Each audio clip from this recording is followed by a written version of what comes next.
All right, looks like we have everyone on. Welcome, everyone. Good evening. I'm so happy to be here with you guys tonight. My name is Andrea, and I'm a thyroid eye disease patient and a patient advocate. But I'm also somebody who has worked in the healthcare industry for the last decade. I've worked at both large national organizations as well as small privately held companies as well. And so I've really seen the healthcare system from all angles. And over the last few years, though, I've been more intentional about building my career to align with the thyroid eye disease space. Just because obviously this is something I'm very passionate about. This is purpose-driven work for me. And I've been so fortunate to be part of the TED community since the very beginning when Christine started this organization near sometime around 2022. And I'm also excited to share that I'll soon be stepping into a role in biotech. So I just want to say that my participation here tonight is completely separate from that. And everything that I share here is strictly my own perspective as a patient and as an advocate. But tonight, I am joined by four absolute powerhouse panelists. They're all true experts in the field of advocacy, and tonight they will be bringing their voices, their experiences, and of course, their heart to this session. And we're so thrilled to welcome everyone to night four of Connected 2025. Shaping the Future Through Research, Advocacy, and Access. And a huge thank you to all the moderators and speakers throughout the week. You guys have been absolutely phenomenal, bringing such powerful and engaging conversations to this community. And I know that I've personally learned so much from it. And we hope tonight just adds another layer of strength, clarity, and connection to this very, very important mission with thyroid eye disease. And throughout this session, though, I just want to remind everyone to please, if you have any questions, to please enter them into the Q&A chat. We will be moderating your questions throughout this session. And I'm so excited. It's going to be an amazing, informative session. And before we dive in, though, I'd love for each of our panelists to introduce themselves. So panelists, if you could please share just a little bit about who you are and tell us just a little bit about your organizations as well. That would be wonderful. So, Dan, we'll start with you. All right. Hi, everybody. I'm Dan Ignaszewski, and I'm the executive director for the National Alliance for Eye and Vision Research and the Alliance for Eye and Vision Research. We're in the process of a rebrand, but that'll be coming after the first of the year. But we're basically an organization that advocates for research funding for vision research. So we serve as the Friends of the National Eye Institute within NIH. And we advocate and lobby Congress and policymakers to help them understand why vision is important and why vision research is important, so that we try to get that investment to continue in innovation and improvements in care for patients. A little bit about me. I live in the DC area. I spent about 14 years in patient advocacy prior to coming to the vision community. And I've been with this organization now for about 4 years and really excited to be here. Awesome. Thanks, Dan. Judy, how about you? Yeah, it'd probably make it a lot easier if I go second, since I actually work alongside Dan very closely. I've been with the organization for 2 years. So the only caveat I think I would add to work that we do is we also teach others how to advocate, specifically researchers themselves. We teach them how to advocate about their own research in a more simplistic fashion. And as of late, we've actually started really engaging the patient community and teaching them how to advocate for vision researchers is a lot of what we're going to be talking about this evening. So I actually serve as the Communications and Public Affairs Officer for the organization, and I'm sort of behind that rebrand that Dan mentioned just a few moments ago. My passion, I was in corporate America for my entire career, and had sort of a change of heart about giving back and doing really good things for people who could certainly use that additional help and advocacy. And so I also live in the DC area and have a lot of friends and family actually who are suffering from a myriad of conditions, from inherited retinal diseases to macular degeneration. So that's just a little bit about myself. Awesome. Thank you so much, Judy. And Alicia, if you don't mind introducing yourself, please. Absolutely. Thanks, Andrea. Mhm. Hi, everyone. I'm Alicia Barron, and it's such a pleasure to be here tonight and get a chance to talk with these fantastic panelists, but also to hear from the community. And I'm the executive director of the Infusion Access Foundation. We are a 501c3 nonprofit organization that focuses on ensuring that people living with chronic and rare diseases have access to injected or infused medications. So anything with a needle will get involved. And we do a number of things, but one thing that I know we're going to talk a lot about is advocacy. So we spend a lot of our time really working with patients to try to share their stories and to advance different policies that could be friendlier to our folks living with rare and chronic diseases. We also do a lot of education, but I'm sure we'll get a chance to talk about that. Very quickly, I have been doing work in the nonprofit space for probably 25 years now. I feel really old when I say that. Working with folks with lots of different diseases. And so this is certainly my passion. My dad had multiple sclerosis. That's what brought me to this field. And so I'm always so excited to help people share their stories. Awesome. That's so beautiful. Thank you so much, Alicia, for sharing that. Josie, could you Sure. please introduce yourself? Hi, all. I'm Josie Cooper. I serve as Executive Director of the Alliance for Patient Access. We are a national nonprofit advocacy organization that's very focused on improving policies related to patient access and patient-centered care. So we at AFPA work to empower healthcare providers, patients, and other advocates as policy advocates. We want to make sure that everyone who is most impacted by healthcare policy has a voice at that table. Our kind of vision related world, we host the Vision Health Advocacy Coalition, which brings together groups across the vision community to work toward shared advocacy and policy issues and goals. And so very glad to be here with a lot of partners and friends, and just want to say a huge thank you to the TED Community Organization for the opportunity to be here and to be a part of the conversation. So a little bit about me. I have been with the organization for about 8 years now, serving as executive director for almost 6, and based in Washington, D.C. Awesome. That's amazing. Thank you so much, Josie. Wow. Just so much passion and purpose here on this call tonight. It's so amazing to hear all of your wonderful stories and what led you guys into advocacy. So let's talk a little bit about why this work matters so deeply to me. I was diagnosed with thyroid eye disease back in 2016. And back then, there was really barely any information out there. There really was no community. There was no roadmap, no guidance. And I genuinely at that time believed that I was the only one dealing with this disease. And I know that a lot of patients feel this way as well. But fast forwarding, to today, I look at all around me, including this virtual room here, and I'm just in awe at how far we've come as a community. And through the TED community, and so many other partnering groups as well. Thanks to those efforts, we now have this wonderful community with connection and resources, education, and advocacy in ways that just didn't exist for myself and others back then when we needed it most. And I know that dozens of patients, thyroid eye disease patients across the country, and many of them have become my closest friends now. It's amazing that because we've traveled around the country together, we've attended conferences together, and we continue to fight for a future where no patient ever feels alone.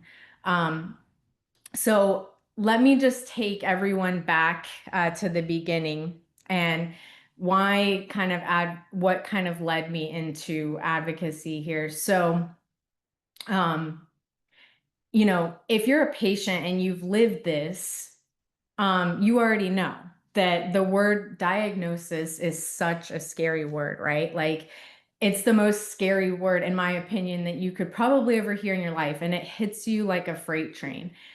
You walk into the doctor's office, you're shaking, you're exhausted, and you barely even recognize yourself, because those symptoms with thyroid eye disease have taken over your life.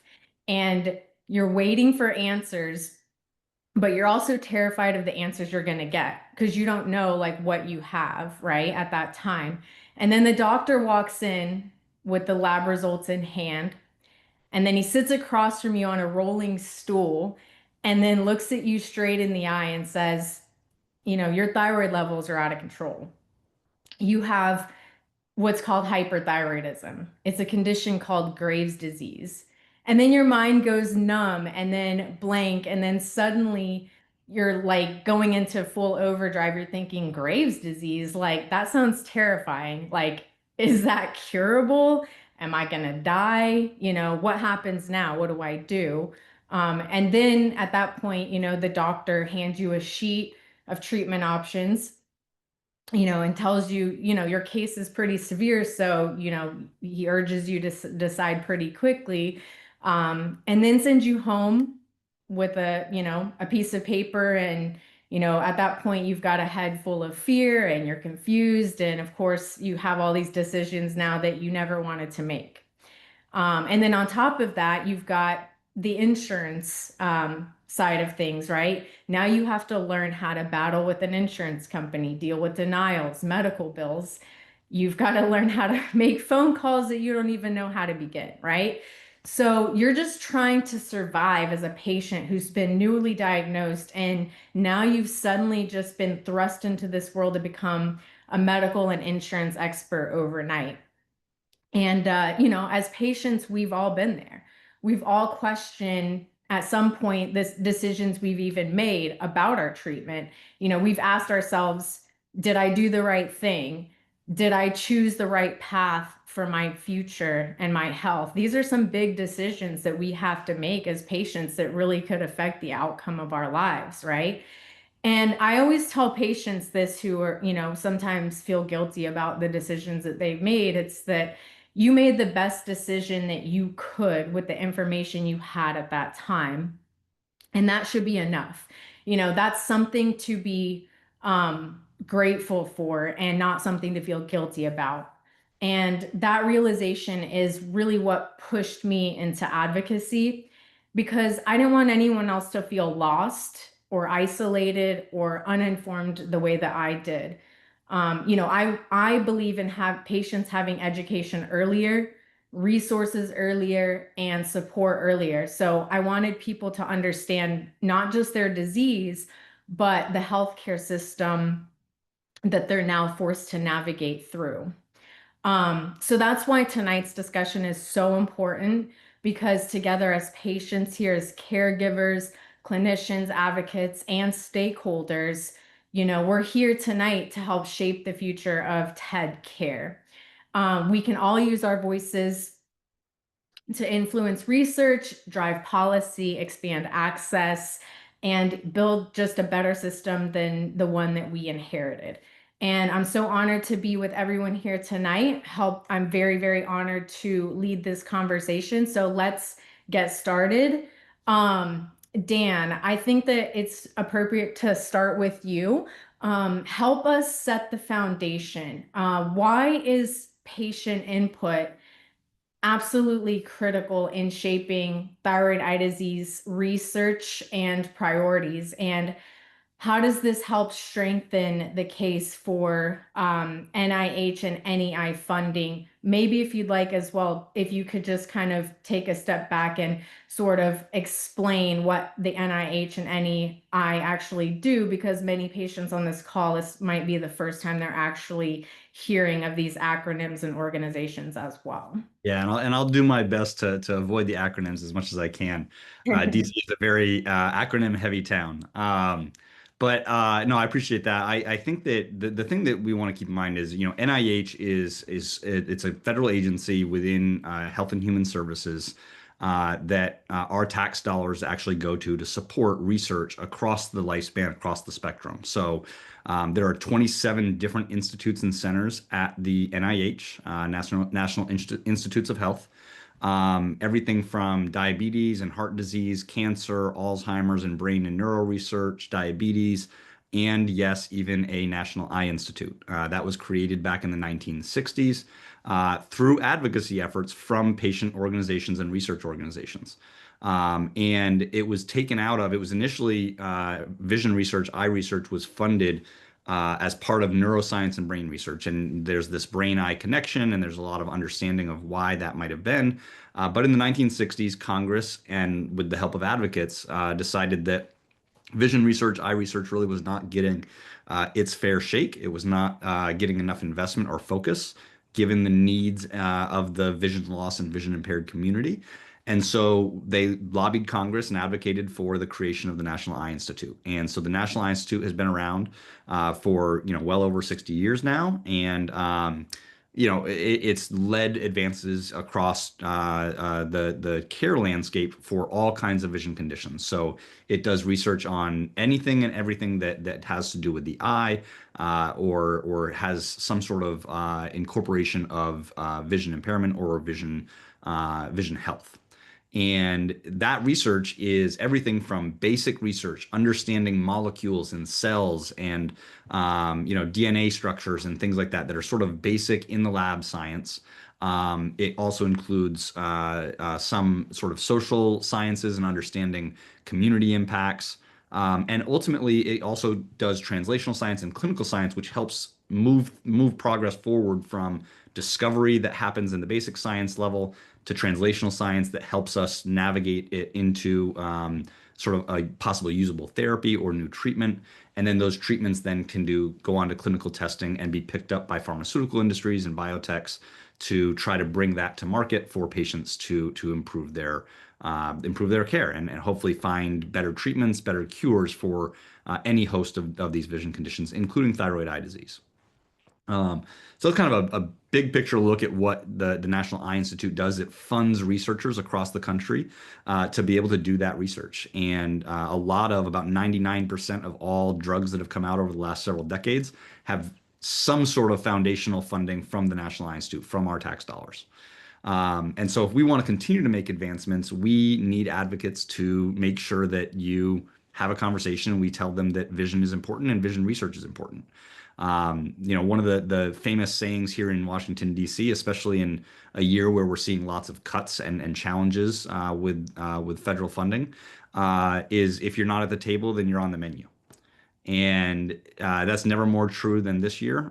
We need to be up talking with our members of Congress, talking with policymakers about why these things are important, why we need to invest in research. And they need to hear from more than just, me and some of the other folks here on the call. They need to hear from researchers, they need to hear from clinicians, and most importantly, they need to hear from patients. Ultimately, researchers, there's a perceived implication that, they benefit because they get research dollars for their projects. Care providers and clinicians get new therapies and drugs that they can bill for and things like that. Patients are looking for answers for their diseases and their conditions. And so patient advocates telling their stories, educating members of Congress and policymakers about why that's important, why they need new therapies, new innovations, and new treatments that can help drive, better care, better outcomes, or potentially cures or reversal of some of these challenges. Those are some of the things that research can fund and why we need the patient voice as part of that. Awesome. That's so insightful. And that's so great to know that my tax dollars are funding something good out there. So wonderful. Thank you so much for that. I appreciate it. And what you said about the most important voice in this is the patient voice. I couldn't agree more. But the thing is a lot of patients wonder, how do I get involved, right? So Judy, you're such a champion for research advocacy in this space. And I love the work that you've been doing with campaigns like See What Matters. Can you walk us through how TED patients can get involved at both the local and national levels, including like your campaigns like See What Matters? Where do we start? How do we get involved? Yeah, so basically, the long and short of it is the intro that you did, Andrea, is really a great starting point. Stories are everything. And the patient story, like Dan mentioned earlier, is really what's going to drive forward policy changes. We can talk all day about statistics. We can talk about new treatments. We can talk about potential things that are coming on the horizon. But when it comes down to it, really, it's the stories that move the hearts, and it's the stories that really move the policy along. So I would say first and foremost to share your story as far-reaching as you can. Obviously, from a local standpoint, you want to talk to your local legislation, but for federal funding dollars, which Dan was talking about earlier, you need to reach out to your congressional leadership. We actually have a way to do that on our website, information we can share after this call. And then we also implore you to visit them and locally in their offices when they're back in their own jurisdictions. They care most about their own constituents, and they want to hear what you have to say. We have learned that the data is important, but really the stories are what changes things. And the greatest thing about, which Dan's also taught me about since I've been here the last couple of years, is that, you know, members of Congress, they know a little bit about everything, but not a lot about anything. So you really have to educate them on what is thyroid eye disease? What is it my life like on a day-to-day basis? How is it impacting my ability to drive, my ability to work? How is it impacting others who have to help care for me, ability to work? Those are all economic burdens that Congress really wants to hear about. And it really does make policy decisions change, and that's the foundation of it. I think, you know, amplifying your message in any forum outside of maybe your local forums that you guys are talking about here, make it more of a broad reach as much as possible. And we'll share that See What Matters campaign that we launched a few months ago. And it'll give you an opportunity not only to contact Congress through that platform as well, you listen to other stories and be able to share across social media platforms, et cetera. And we are going to be reaching out to folks to try and get some video testimonials about how is thyroid eye disease affecting you, and what has the diagnosis done for you since you learned about your diagnosis. So I would just, you know, end with saying patient voices turn policy into purpose, which is huge. I love that. So where can patients go to find out more about your organization and how they can maybe do a patient testimonial? Well, hopefully we'll share contact information afterwards. So Okay. always feel free to reach out to me directly. But if you go to seewhatmatters.org, you can learn more about, you know, what the campaign is all about there. And I'll always follow us on social media. We have Facebook, we have X, and we have LinkedIn. But again, feel free to reach out to me directly. And we'd love to be able to talk about how we can get your story out into the world for sure. Awesome. Thank you so much, Judy. That's wonderful. So I wanted to share a quick story as well about how I first kind of got involved with nonprofit organizations. I just remember, you know, a few years back calling Alicia and the team at the Infusion Access Foundation. And I just remember saying, I think I'm ready. I want to get involved, and I think I'm ready to share my story, because that's the hardest first step with thyroid eye disease is you really don't feel comfortable being out in front. It's a disease that really strips you of your confidence, and you don't feel comfortable at all being in front of cameras, being in front of people. But at that time, I was ready to do that, and so. A little while later, then they had invited me out to a Champions Weekend fly-in in Washington, D.C. And it was myself and a small group of patients. We were walking around the halls of Congress, and we were visiting all of our each one of our legislators. And I remember sitting across from the table from one of the legislative aides. And in that moment, I wasn't really thinking about policy change or data. Instead, how do I make this girl across from me, this person across from me, how do I make her understand what this disease has done to my life? How do I put TED into words for someone who's never lived it? Right. So instead of feeling overwhelmed with all these facts and figures, I just told my story. I didn't really come that prepared. I didn't even know this is my first time ever doing something like this. So all I had was my story to go off of, and how TED flipped my life upside down.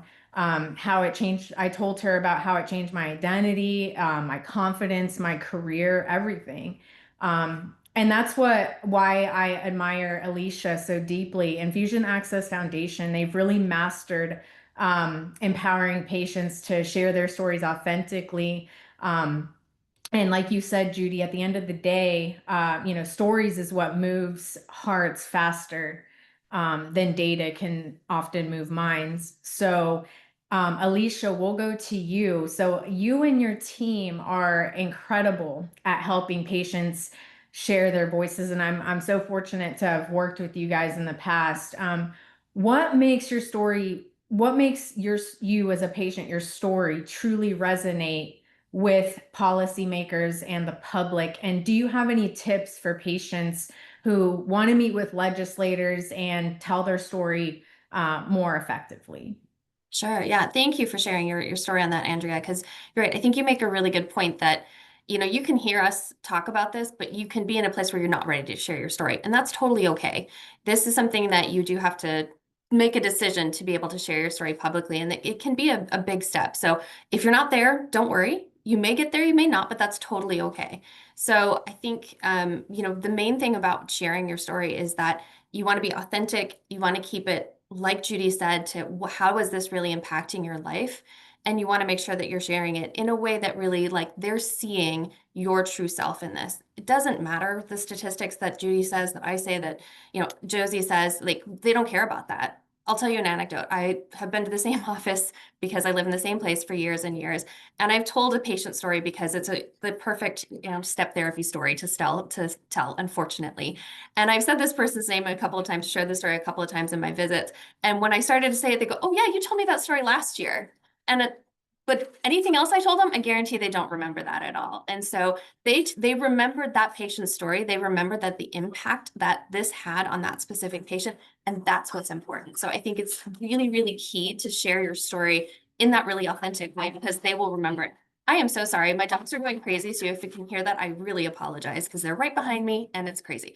I think the other thing that's really important is to make sure that you're getting to know a specific policy person. So they tend to have a health policy person. Make them your best friend. You want to be emailing them saying, "Hey, I saw this news article and I thought of you. Hey, this new thing happened in my town and I just thought you'd get a kick out of it." And just make sure that you're sort of communicating with them about how you are being impacted by your disease, but also just ways that you're touching base with them. Again, this is the great way for them to start seeing you as a resource, and they start saying, "Hey, this is the person I'm going to go to. If there's anything vision health related, you know what? I know that Andrea is the person to go to."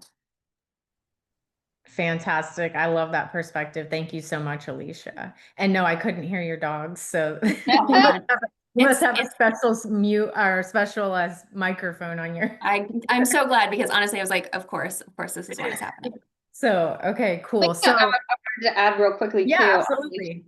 Alicia's point is that definitely get to know the healthcare policy point of contact within the office, and then keep up on it, because they do change, and people move around all the time on the Hill. So, make sure that who you're talking to is still the right person that you should be talking to, and that they haven't left the office, moved on, or changed positions, etc. Awesome. Thank you so much, Judy.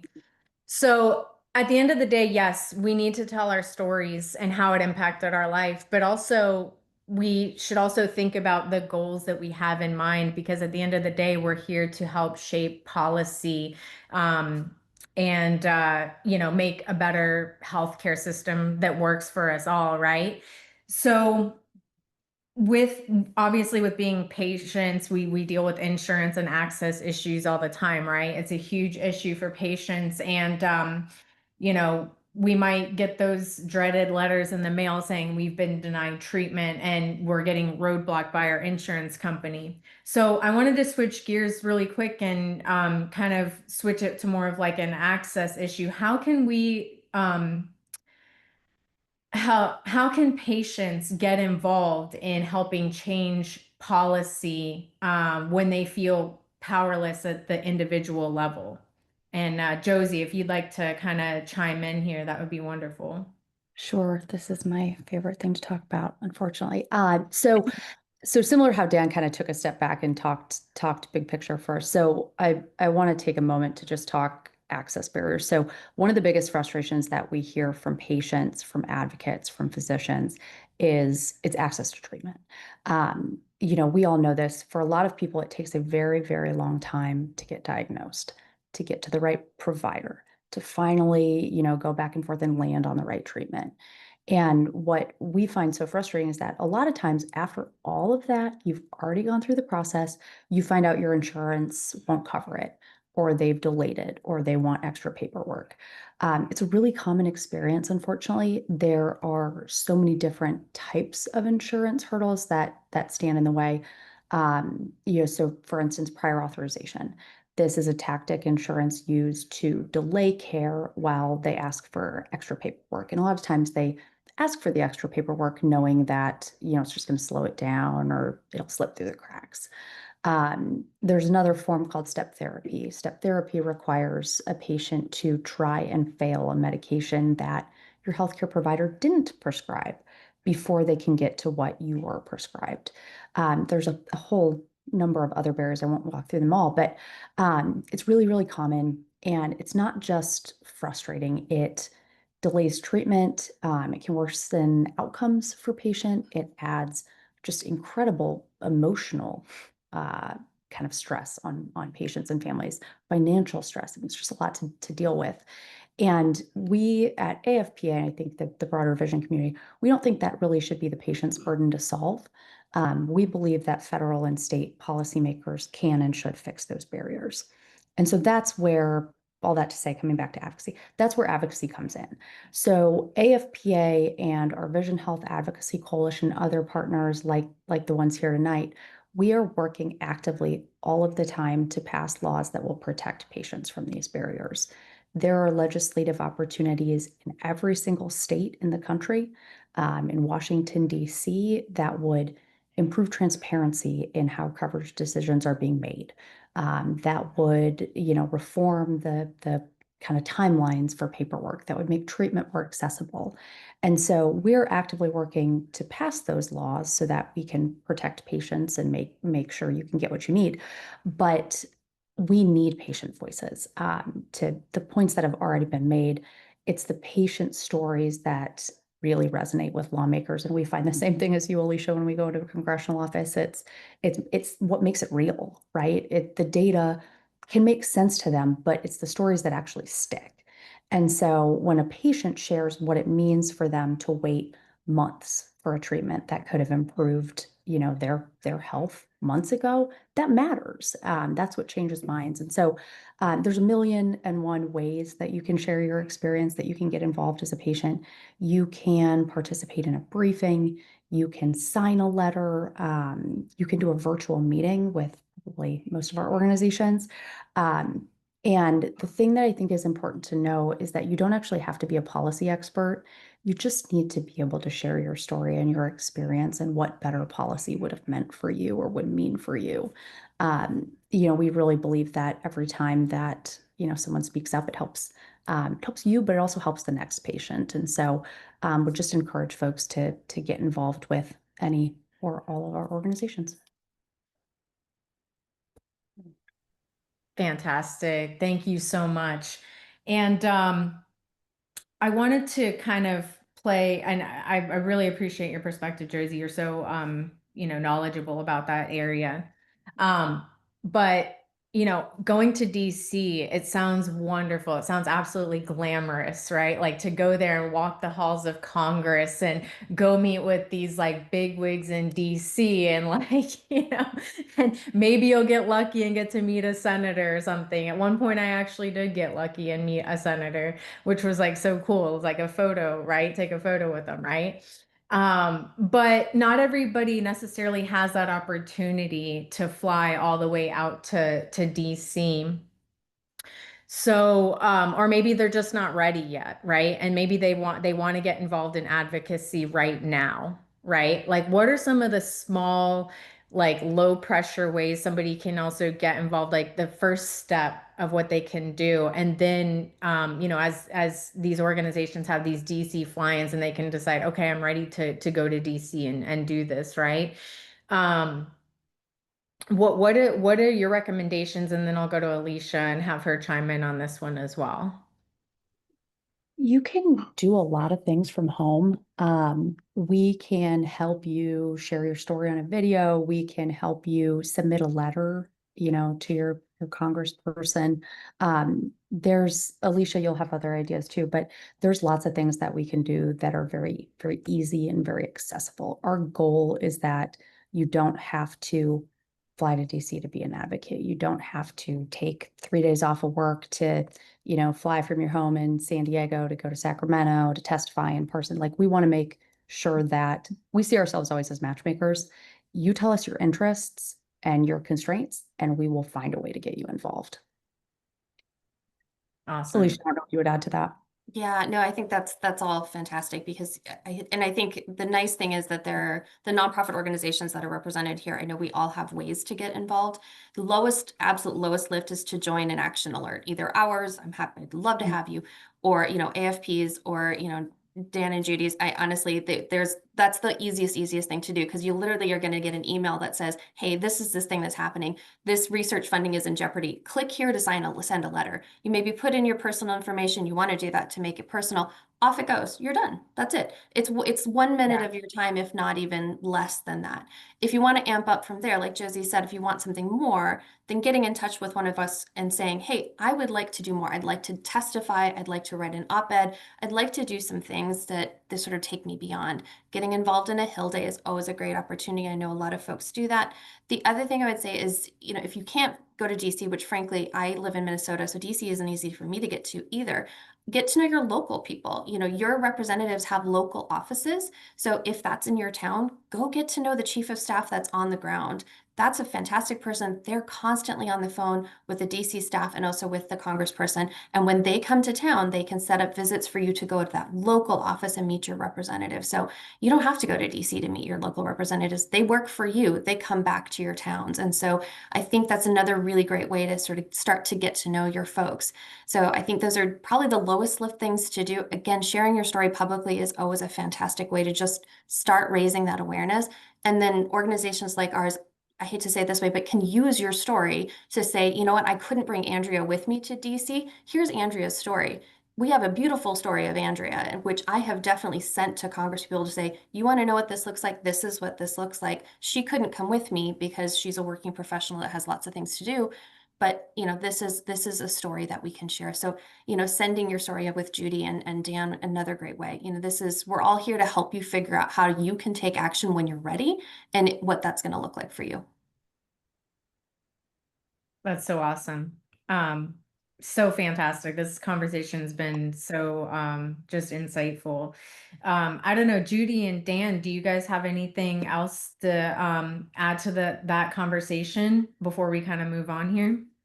Yeah, I would just say second to all of that that everybody's already shared, but I would also add, advocacy and telling your story. You may not think of yourself as an advocate, but I guarantee you that at some point in your life, you have advocated for yourself.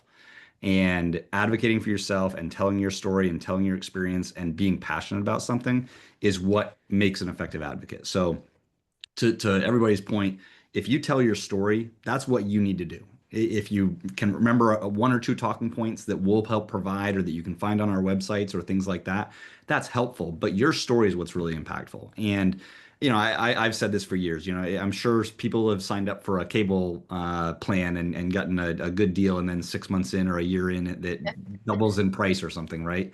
And what do? Do you just accept it, or do you say, hey, I'm going to call the cable company or the phone company and say, hey, give me a better deal? You're advocating for yourself. Same thing when it comes to healthcare.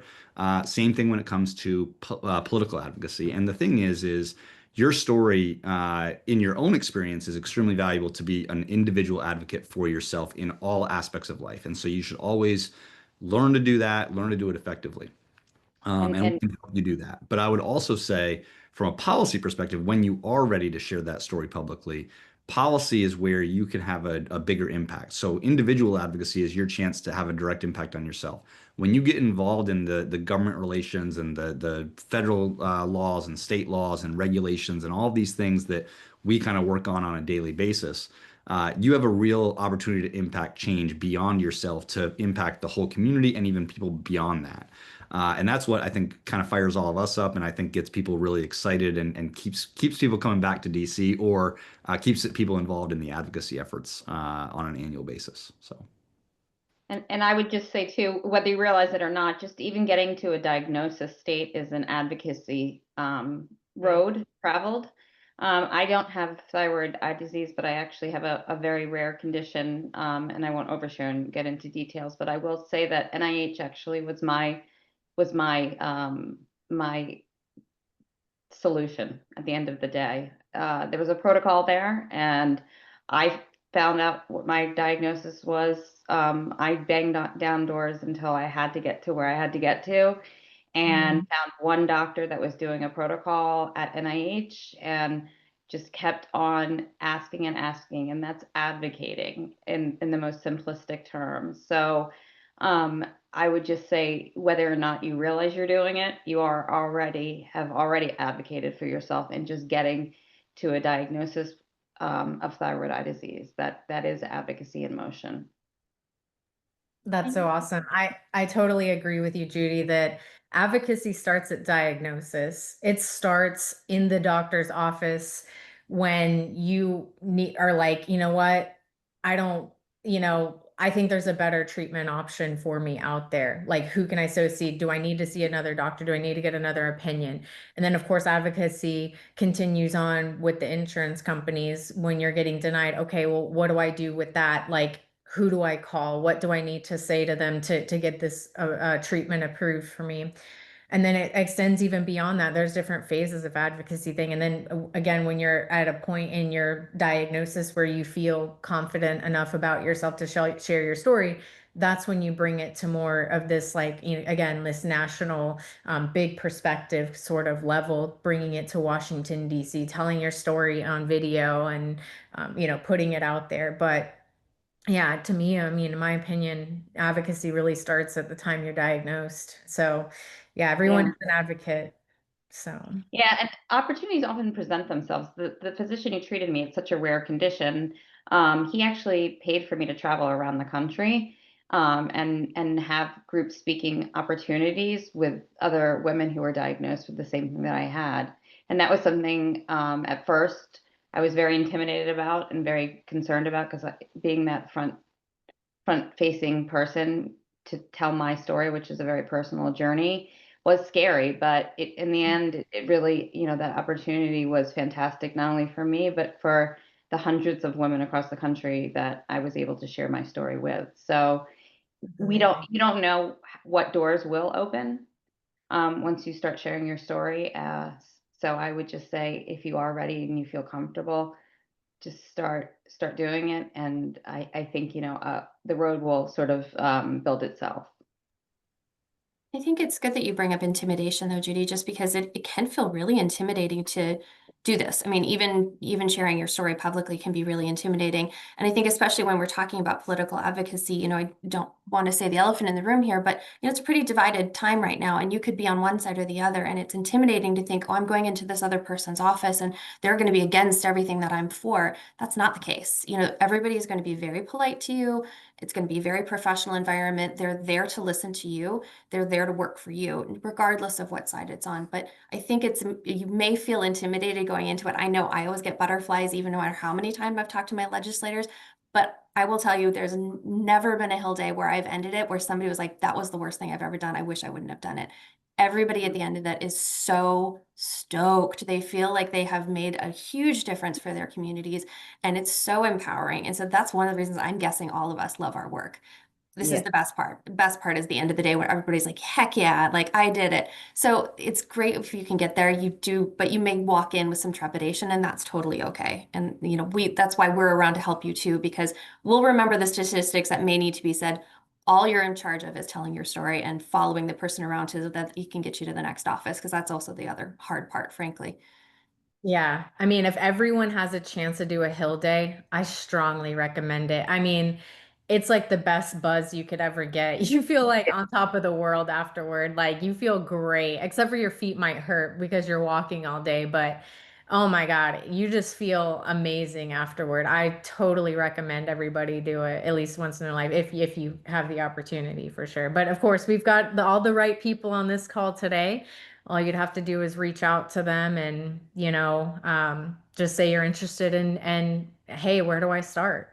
So thank you guys so much. This was such an enlightening conversation. And of course, advocacy is a journey that we're all on, and it's a never-ending journey. There's always going to be policy out there. There's always going to be insurance companies that are fighting against us, and there's always going to be something to fight for. So advocacy is incredibly important. I highly recommend that everyone, um, you know, be get involved and share your voice in this journey. It's just an amazing, it's opened so many doors for me as well. So I want to actually bring in Elena now. She will be our moderator for the Q&A session. I know that some people have added some questions here to the Q&A, and please feel free to continue adding any questions to the Q&A as we get through this discussion, if you have anything for our panel members. But Elena, when you're on, please just let us know. And we can get through some of these questions, and then we will conclude. And then, of course, we have an after party afterward, too, for anyone who would like to join. Thank you so much. Thank you to everyone. Oh my God, this was really insightful. I was taking notes the whole time, and I feel like everyone who was watching probably was too. So thank you for all of the information. Hi, everyone. My name is Elena Genick. I'm an integrative pharmacist. I specialize in functional medicine for autoimmune thyroid conditions. But more importantly than that, I'm a Graves' disease and TED patient and a patient advocate. So this session means so much to me, and it's really an honor to be involved with the Connected community and conference. So let's go ahead and start with these questions. They were all really good and kind of similar. So the first person said, I would like to share my story with TED. Should I contact the TED community to learn ways I can do that? And just to piggyback off that, I think that's a great question, but it's like, what are the first steps? I think that, I mean, the first step I think is if you are willing to and able to share your story, that is the first step, right? It sounds like you're already interested in learning how you can do that. That's the first step. If you are ready and you are interested in doing that, there are always going to be ways you can do that. Whether and depending on what you want to advocate for and how you want to advocate, there are going to be avenues for you to do that. So if you want to advocate for research, you can reach out to the National Alliance for Eye and Vision Research and the Alliance for Eye and Vision Research. If you want to talk about access to care and access to treatments, you can reach out to the Vision Health Advocacy Coalition. If you want to talk about delivery or access to services and things like that, there's always a way that you can do that. And the TED community is a great place to start. We consider them a great partner, and we've worked with them on our thyroid eye disease briefings that we go and talk to policymakers and congressional offices about. But we're always looking for people that want to share their story. That's the first step. Once you're able to do that, contact the TED community, contact some of our organizations, and find out what we have for you to be able to do that. And I think that's kind of the first couple steps there. And we've specifically talked about legislative advocacy, not necessarily advocacy on the medical side of the world. I think another important piece about sharing your story, and especially even in this type of a forum where it's a support group or it's other educational areas, is that you sharing your story is helping somebody else understand what they might need to go and talk to their doctor about. You sharing your story might be a situation like Judy, where she went and shared her story with a bunch of people who then were able to go back to their doctors and say, I know that there's better treatment, and so I think that alone is in of itself advocacy as well. We're specifically talking about sharing your story to a legislator to try to change other things, but sharing your story is an act of advocacy right in and of itself. Even just sharing your experience, I saw there was a question about social media, sharing it with a friend, sharing it with someone who has the opportunity to influence a workplace and make it more inclusive and supportive. Sharing your story in like truly any venue has the opportunity to raise awareness about a disease that doesn't have enough awareness. I think any way you do it, you can influence somebody. Mhm. And I Yeah, think, the isolation can be part of Mhm. the problem too. When you have thyroid eye disease or any disease, you feel alone. And I think being, willing to talk, even to your friends and your family, about how you feel day to day, is a really great, start to how do I communicate this to a broader community, in an impactful way that will really allow them to understand how I have to live my life with this condition and what it does every day for me. And those are the words that will help to change minds in policy, in legislation, like Alicia said. So one does lead to the next. They're very intertwined and interconnected. It can be the very same story that you do tell your friends or your family, that you can talk about in a policy or legislative setting. and I would just say, even to that point, even helping them understand the condition, what it does to you. Not you can go into all the details of your personal story and everything that way, but help people understand what it does from a physical perspective and your aesthetics and things like that. Talk about what it does with potential blurry or double vision. Talk about those kinds of things, help people understand it. We actually have on that See What Matters website, seewhatmatters.org, there's a sort of choose your diagnosis section for vision, where you can at least sort of simulate what different vision conditions might have, and thyroid eye is one of them, with that double vision that is often accompanying it. So there's ways that you can share your story where you also help people understand the disease, understand the condition, in a way that not a lot of people do. People are getting more aware of it because of some of the now that we have treatments out there and advancements are coming. I think you're seeing more people understand it. And people are asking the question, hey, don't you have thyroid eye disease? Answer those questions, have those conversations with family and friends, and sort of help tell your story that way.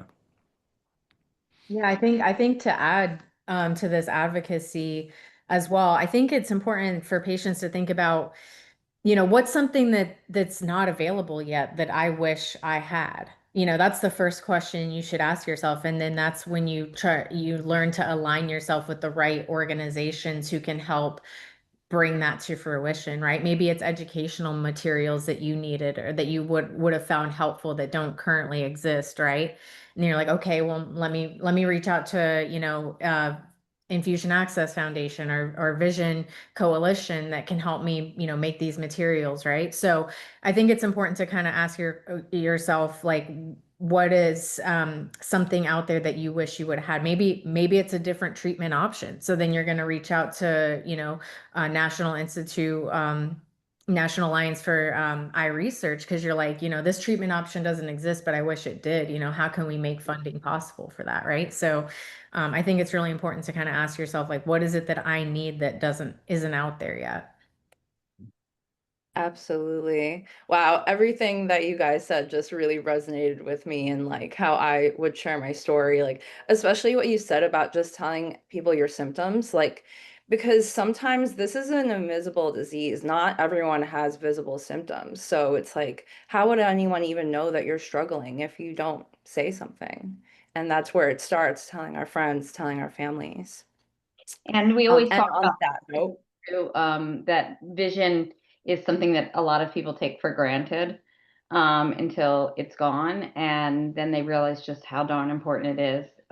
Some say, many say actually, that it's the most important thing for them once they realize that it's gone. So always remember that losing vision a little bit or a lot is huge for how you feel as a person emotionally as well. So everybody should know that impact to vision is so tremendous to the whole person. truly. Someone else asked, I use my social media to connect with others. How can I use my social media to educate my circle of contacts about TED? I think, sharing resources, sharing resources from the TED community website, sharing resources from the Vision Health Advocacy Coalition, resources from research that's happening in these spaces. I think there's a lot of ways that you can share information. Share the See What Matters campaign. You do the hashtag See What Matters and share the website. Help people understand that there are tools and resources on all of these organizational websites that you can use to be able to share it with your folks and your networks. There are statistics and one-pagers and fact sheets that we all have on our websites. There's infographics and all kinds of materials that we use in our policy and our advocacy, but are really, really effective at helping people understand the disease and understand the condition. And so that's I think just using some of the resources that are out there that some of our organizations already have. And now I think there's kind of a way that you can use this and use this opportunity to say, now I've heard of some of these organizations. Let me go check out their websites. Let me check out their social media, follow them, share some of those posts, share some of those resources. They're great for policymakers, but they're great for the general public, your family and friends. I would also say Yeah. if you do sign up for one of these action alerts, like, that I talked about, inevitably what happens is you write a letter, that you click send, off it goes. The next thing that'll come up is, do you want to share this on your social media so that you can then get your family and friends involved? And so definitely share it if you're ready. I mean, again, this is like you now putting yourself out there to the world. And so I understand you might not be ready for that, but it's a really great way to say, I signed this, now I want you to do it too. And this is why this is important to me as a TED patient. And so I think that's another really easy one to do. But I think sharing videos on social media, sharing these resources on social media is a great way to educate people on what it's like to live with thyroid eye disease. Extremely true. One thing that we hear a lot is that people, patients, family members, general public get a lot of their medical information increasingly from social media, from TikTok and Instagram. And a lot of that information is not always super accurate. So I think it's really cool that everyone who is involved already in this community can make a difference by contributing, good sound information to the conversation, because you're making it likelier that people who are seeking out information for the first time will find the right thing and will find the resources of our groups and find the right type of, here's where to go to get good medical information. Here's, a resource to find a physician. That is such a massive contribution that I just don't think we should undersell at all. Mm-hmm. Well, and Josie, what's interesting is, and I hate to take us down this rabbit hole, but AI is making that even more likely that people won't find the right thing. Because I don't know if you guys, when you Google, it brings you the AI summary of stuff, and it doesn't bring you the TED community website right away. It brings a bunch of other stuff first. So the more that we're flooding the internet with the right information, the more it's going to algorithm up into that Google summary. So I'm a little scared of that, frankly, but you're 100% right, Josie. Yeah, I think that we can do so much with social media. I personally share my story on social media, and it was really hard to at first, but now that I see how people resonate with that, I'm just like, here you go, look at my TED eyes, this is it. So it does help, and it helped That is me. so It was awesome. healing. Amazing. She's so awesome with that. She does every Monday. She's so consistent. She does her TED eye check. It's the best thing ever. And I love it because I was like, yes, the TED eye check. And then I do the TED eye check in the mirror as well. Yes. It's great. Yes, that is my hope, like inspiring people to track their progress, and show what their journey has been like. And then do we have time for one more question? I think it's really important. Yeah. Someone wrote, how do I know if my story is good enough to interest others that I might be able to help? I think everybody's story is important. So I'm just going to put that out there. I think of sharing stories, or in this case, we'll call it advocacy, as education. It's not political. It's based on you helping others understand. So education. Your story is innately different than everyone else's story. So your story is always good enough. There is nobody that is suffering. There's no level of scale of a grading scale on if your story is good enough or not. So I would just implore you to feel comfortable, to share your story, and to be honest and open about what it is that you're enduring. And we've talked a little bit about some of the struggles with getting the diagnosis and getting the access and things like that. And that's often what we hear when we talk about advocacy stories and messaging. But in all honesty, if you had the absolute perfect care continuum, if you got diagnosed in one of your early visits, if you got perfect access to care, you got great insurance, that needs to be told too, because guess what? What policymakers need to hear is this is what it looks like when it goes right. And this is what it looks like when it doesn't go right. And this is what it looks like in all phases in between. And so your story, no matter how you came about it from a medical perspective, your personal story, your background, how it impacted you, all of that is incredibly valuable. And it doesn't matter if you had hard times or not. If whatever your story is a valuable experience to be shared in an effective way. That's wonderful. Thank you, Dan.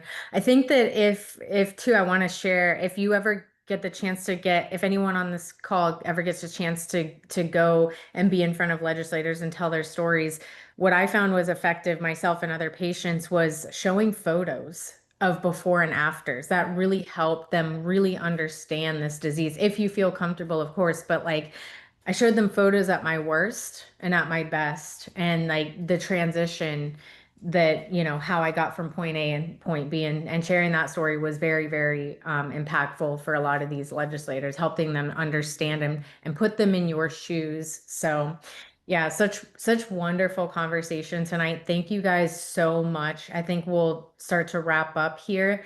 Thank you everyone as well on this call for joining us for night 4 of Connected 2025. It's the very first global virtual conference for the TED community, which is incredibly exciting. And please, if you can, please, this is not the last night. There will be a session as well on Friday. It's a TED support group, so it's a little bit different than the panel style.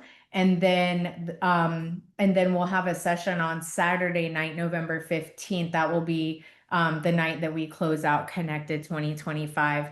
And it's going to be a super fun and creative and therapeutic art session for patients. So that's going to be led by our incredibly talented director of TED Art, who is Jackie, who was on the call prior. And I just hope that, my hope is tonight that everyone walks away from this conversation feeling more informed and more empowered, and of course, more inspired to use your voice in any way that you can, that feels right for you. Whether it's sharing your story or sending an email to representatives or joining a campaign or just even simply being part of the TED community, your voice matters. Together, all of us, we can help shape the future of TED care. And that's just incredibly exciting. So if you guys need more information and more resources, please don't forget to visit tedcommunity.org. There's tons of resources, tons of information there for you guys to look at. And of course, you can visit all of the websites of our wonderful panelists here tonight.